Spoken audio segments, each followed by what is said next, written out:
So I got a call last night that something was up with the power out at the cabin. There wasn't power down at the farm. And anyway, when I got here, I was notified by my neighbor that he had just saw that there was an electrical fire up here at the cabin. And so he had called the fire department, and the fire department was on their way. And so we came up here, and sure enough, that tree came down, brought the electric line with it. You can see here where it was arcing. There's another spot on down there. So anyway, fire department, once the power got flipped off, that was coming up here, the fire immediately went out just because of how wet it is, and there wasn't really anything to burn. And so then the power company came, and they were able to get one of their big rigs up here to get the power line put back.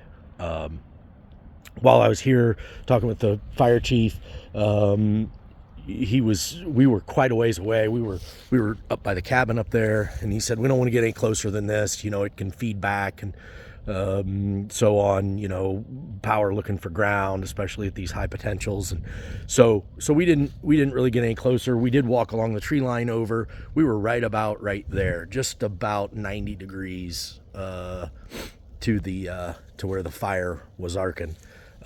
Anyway, so this morning I came to assess what kind of mess I got to clean up. I got to clean that tree up, and I got to get this wire out of the way so that we don't hit it with the mowers, and there's a bunch of debris around. And so as I was kind of surveying, running along the same plane with the power line was a phone line or a cable line or something. You can see it right here. You can see it actually burned off. Scorched off. And anyway, this is pretty stout stuff. I don't think it's telephone. It might be telephone. It's either telephone or I don't think it's cable television either. Anyway, doesn't matter. It's not electric, not power. But it's pretty stout. I mean, it's pretty stout stuff.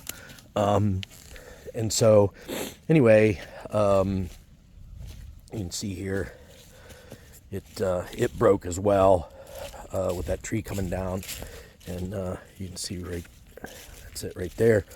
So anyway, as I was kind of coming on down over the hill here, found the other scorched spot right there, and I mean it was pretty hot, melting aluminum.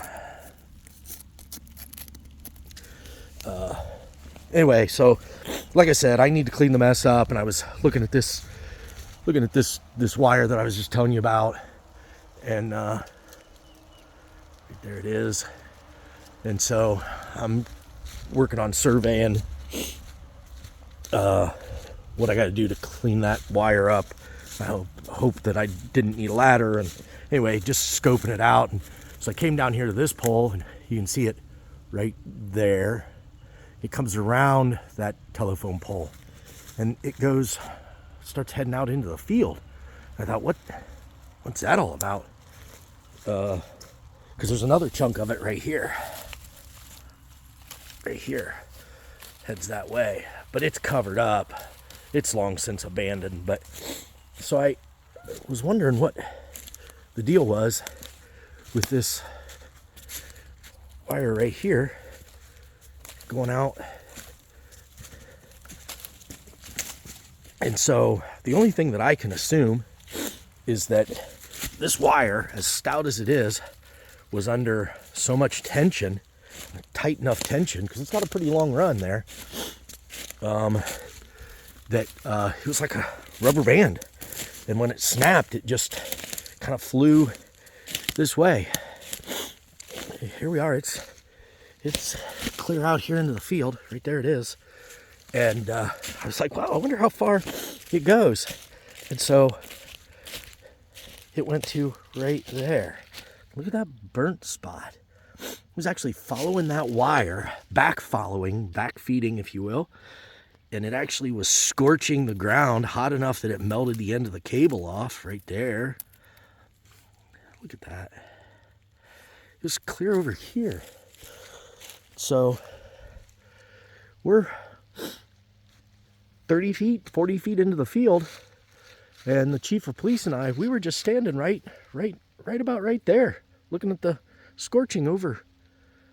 So, so my point here is that when you see an electrical fire, you need to, not only do you need to stay away from where you clearly see it's arcing, but there could be other wires that have snapped and flown. You know, we're 300 feet probably away from that where it was arcing, 200 feet, 200 feet away. So, yeah. So I'm going to assume, as bad as that's arced, that probably would have been enough power to kill somebody. So anyway, there you go. There's your daily PSA message. Take care.